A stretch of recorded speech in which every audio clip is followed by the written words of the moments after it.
Hi friends, എല്ലാവർക്കും സുഖമല്ലേ?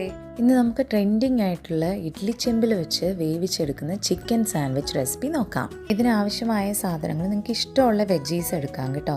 പിന്നെ ഒരു 250-300 ഗ്രാം ബോൺലെസ് ചിക്കനുമാണ് എടുത്തിട്ടുള്ളത്. ഇഡ്ഡലി മേക്കറിൽ ആവശ്യത്തിന് വെള്ളം എടുത്ത് നമുക്ക് അടുപ്പിൽ വെച്ച് ഫ്ലെയിം കത്തിക്കാം. ഇഡ്ഡലി തട്ട് വെച്ച് നമ്മൾ നേരത്തെ ഉപ്പും കുരുമുളകും തിരുമ്മി വെച്ചിരിക്കുന്ന ബോൺലെസ് ചിക്കൻ ഞാൻ 2 തട്ടിലേക്ക് വെച്ച് മറ്റ് 2 തട്ടിലേക്ക് മുട്ട പൊട്ടിച്ചൊഴിക്കാം. ഇതിൻ്റെ കൂടെ ഒരു 2-3 ഡ്രൈഡ് കാശ്മീരി ചില്ലിയും 2 അല്ലി വെളുത്തുള്ളി കൂടെ വെച്ച് നമുക്ക് മൂടി വെച്ച് നന്നായിട്ട് വേവിക്കാം. എനിക്ക് ഏകദേശം ഒരു 12-15 മിനിറ്റ് സമയം എടുത്തു കേട്ടോ ചിക്കൻ നന്നായിട്ട് വെന്ത് കിട്ടാൻ. ഇനി നമുക്ക് ഇതിലേക്കുള്ള വെജിറ്റബിൾസ് ഒക്കെ ഒന്ന് ചോപ്പ് ചെയ്തെടുക്കാം. അപ്പം ഞാനിവിടെ ഈ ചോപ്പർ വെച്ചിട്ടാട്ടോ ഇതെല്ലാം പെട്ടെന്ന് അരിഞ്ഞെടുക്കുന്നത്. ക്യാബേജ്, ക്യാരറ്റ്, ഓണിയൻ എല്ലാം നമുക്കിതുപോലെ ചോപ്പ് ചെയ്തെടുക്കാം. ഇപ്പോൾ ചിക്കനൊക്കെ നന്നായിട്ട് വെന്തിട്ടുണ്ട്.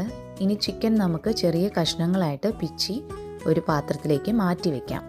ഡ്രസ്സിംഗ് തയ്യാറാക്കുന്നതിനായി വേവിച്ചു വെച്ചിരിക്കുന്ന മുട്ടയും ഡ്രൈഡ് കാശ്മീരി ചില്ലി, വെളുത്തുള്ളി, പിന്നെ ചൂടുവെള്ളത്തിലിട്ട് കുതിർത്ത് വെച്ചിരിക്കുന്ന ഒരു 10 കാഷ്നട്ട്, ഒരു പീസ് ചീസ്, ഒറിഗാനോ, ആവശ്യത്തിന് ഉപ്പ് ഇത്രയും ചേർത്ത് നന്നായിട്ട് അടിച്ചെടുക്കുക. ആവശ്യത്തിന് പാല് കൂടെ ചേർത്ത് കറക്റ്റ് കൺസിസ്റ്റൻസി ആക്കി എടുക്കാവുന്നതാണ്. വേവിച്ച് എടുത്തു വെച്ചിരിക്കുന്ന ചിക്കനിലേക്ക് നമ്മൾ ചോപ്പ് ചെയ്ത് വെച്ചേക്കുന്ന വെജിറ്റബിൾസും ഈ ഡ്രസ്സിങ്ങും കൂടെ ചേർത്ത് നന്നായിട്ട് മിക്സ് ചെയ്തെടുക്കാം. അപ്പോൾ നമ്മുടെ സാൻഡ്വിച്ച് മിക്സ് ഇവിടെ റെഡി. ഈ മിക്സ് നമുക്ക് ബ്രെഡിൻ്റെ കൂടെയോ ചപ്പാത്തിയുടെ കൂടെയോ റൊമാലി റൊട്ടിയുടെ കൂടെയോ ഒക്കെ യൂസ് ചെയ്യാം കേട്ടോ. ഞാനിവിടെ 2 റൊമാലി റൊട്ടിയും 4 പീസ് ബ്രെഡും ആണ് എടുത്തേക്കുന്നത്. ബ്രെഡിൻ്റെ 2 സൈഡിലും ബട്ടർ തേച്ച് നമുക്ക് ജസ്റ്റ് ഒന്ന് ടോസ്റ്റ് ചെയ്തെടുക്കാം. അതുപോലെ ഈ മിക്സ് റൊമാലി റൊട്ടിയിലും വെച്ച് റോൾ ചെയ്തെടുക്കാം. ട്രെൻഡിങ് ആയി പോയിക്കൊണ്ടിരിക്കുന്ന ആവിയിൽ വേവിച്ചെടുക്കുന്ന ചിക്കൻ സാൻഡ്വിച്ച് ഇവിടെ റെഡി ആയിട്ടുണ്ട്.